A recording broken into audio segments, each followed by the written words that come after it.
Hello everybody and welcome to 97% Fire, the home of home recording. In the last episode we were painting that wall. Don't worry, the decoration's all finished now, but I did have enough left to knock up this. You don't get many Gainsborough-based jokes, do you?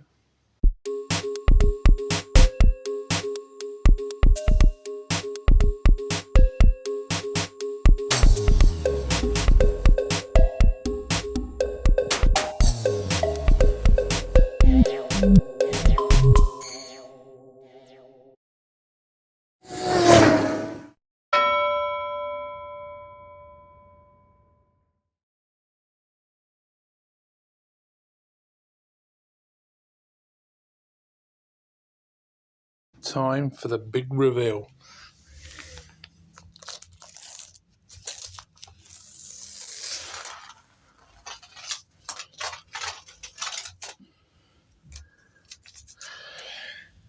Not too shabby. No, this is the bit where you pull the tape off and all the paint comes off the wall.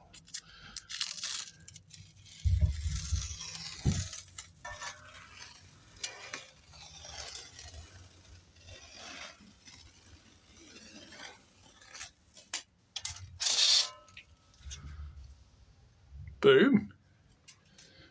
Call that a success.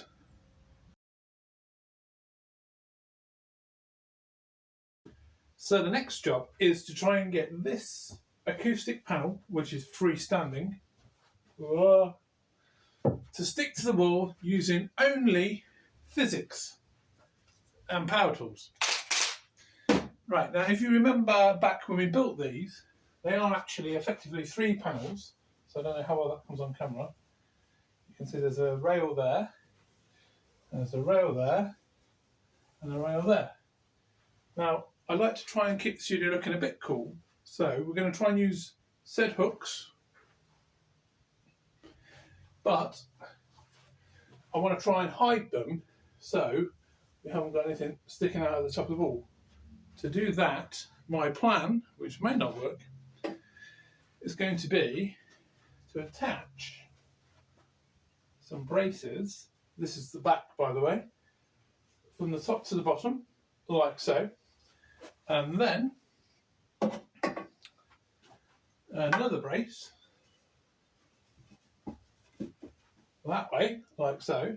And these will be on the wall, and hopefully they'll hook in and hold it neatly. Right. First job is, let's mark out where the braces go.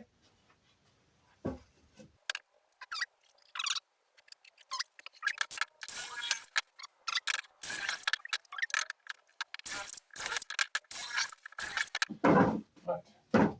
Would it help if we got some screws, wouldn't it?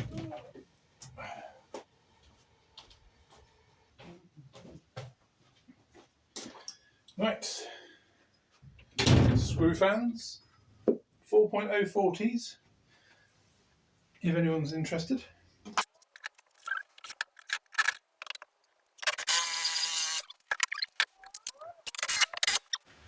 Right. Now I need to work out, here's my pencil, where it's going to fit. So,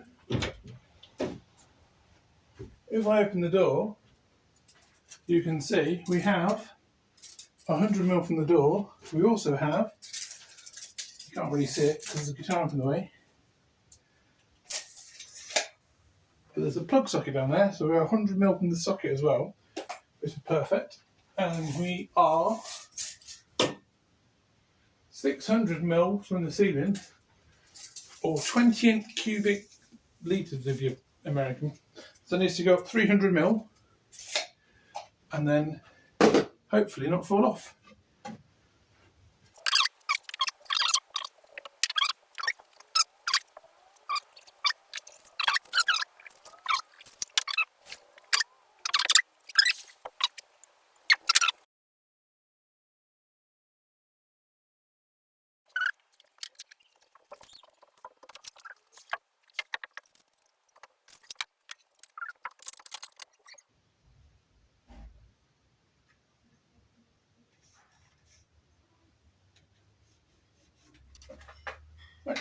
give us a fighting chance of getting it level.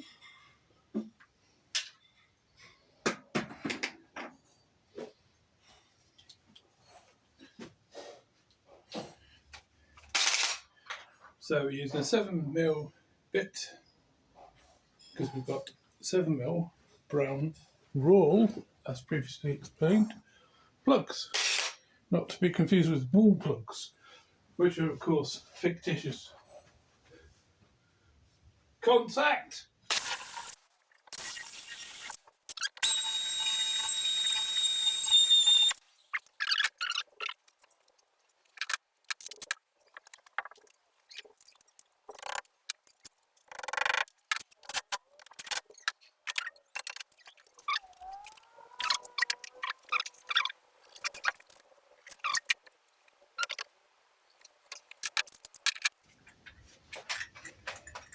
Now, if I knew where my other drill was, I wouldn't have to do all this chuck swapping. And if I knew where the battery was, I wouldn't have to do all this battery swapping. I think we need a hammer for wood.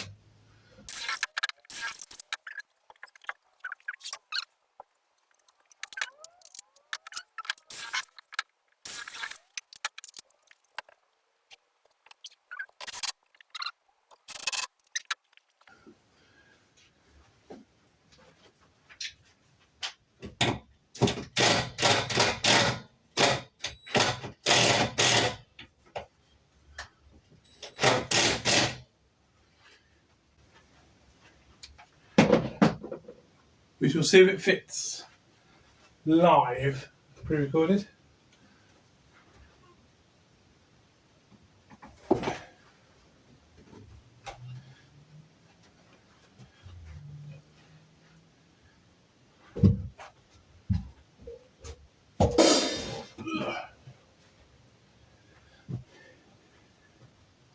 You can kind of see why I wanted to get it out of the way. How are we going to do this?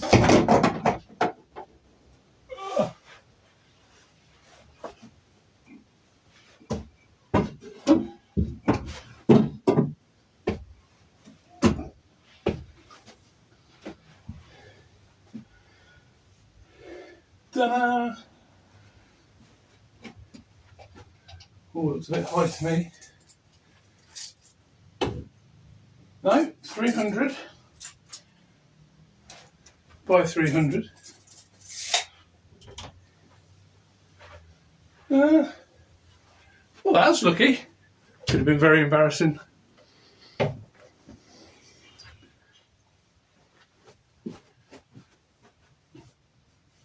Oh, I've got to run there.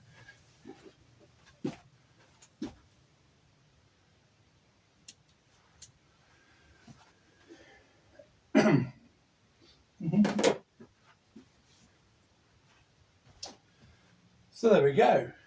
3 things of importance here. First of all, make sure you use flame retardant material. Second of all, there is a gap, an air gap here. Now that's good for a couple of reasons. The first reason is for sound, so it actually absorb energy, and you can experiment with different size gaps for different size panels, depending on what frequency you're trying to attenuate. And of course, thirdly, for this, as continuity enthusiasts may have already spotted. Boom. Yes, baby.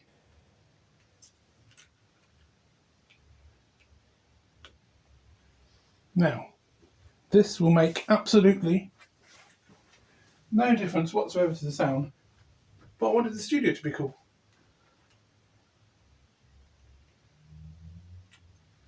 And that's a bit cool. Right, next job.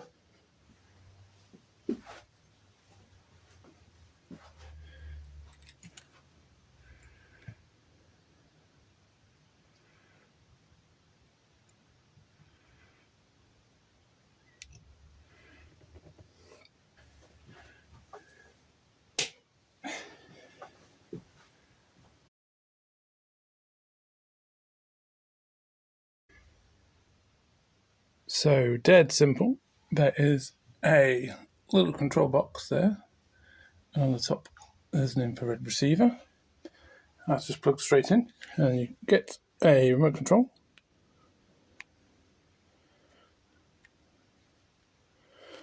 All I've done is use the self-adhesive tape to stick them to the back of the panel.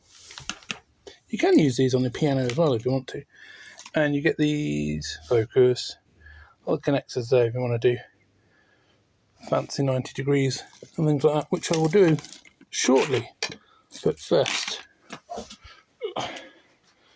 let's get this back on the wall.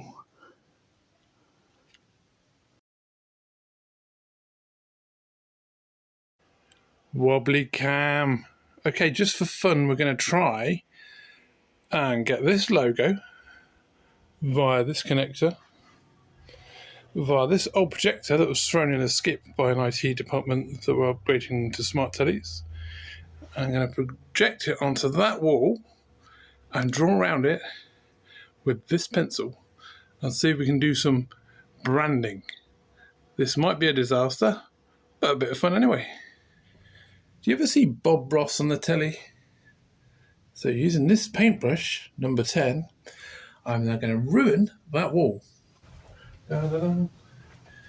It's highly unlikely that you're going to see this, so I'm probably talking to myself.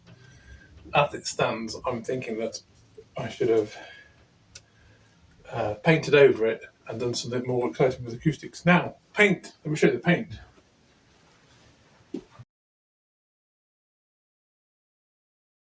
Okay, we'll just pop into the garage. You'll remember on the last episode that my wife got a bit cross with me because I used items for the kitchen in preparation for the decorating. Well, it's not the case this week. We are using Dulux Trade flat mat. There you go. I hope everyone's happy. Ooh. Whenever I ruin a perfectly good living room by colouring in the walls, I always use Co-op carrot and coriander black paint. Ever so hard to find. Not available in the shops. If I open that gently there, I should be able to pour it all over the drums. Excellent. Now, watch this. Oh, this is going to go badly.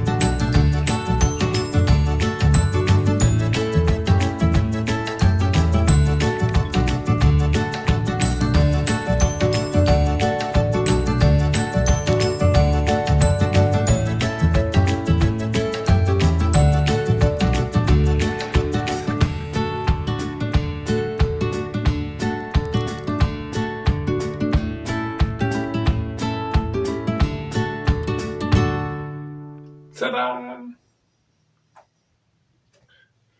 Right, let's fire up the laptop and see how close we are to the actual logo. I say logo. I've written my name on the wall.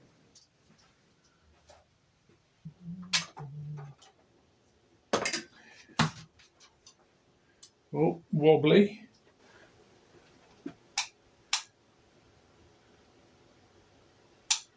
Yeah, not too bad.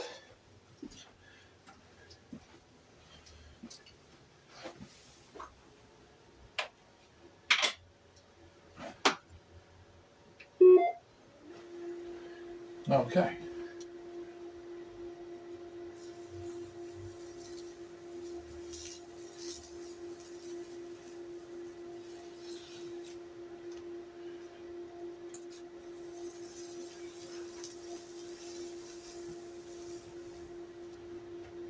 Ah, there we go.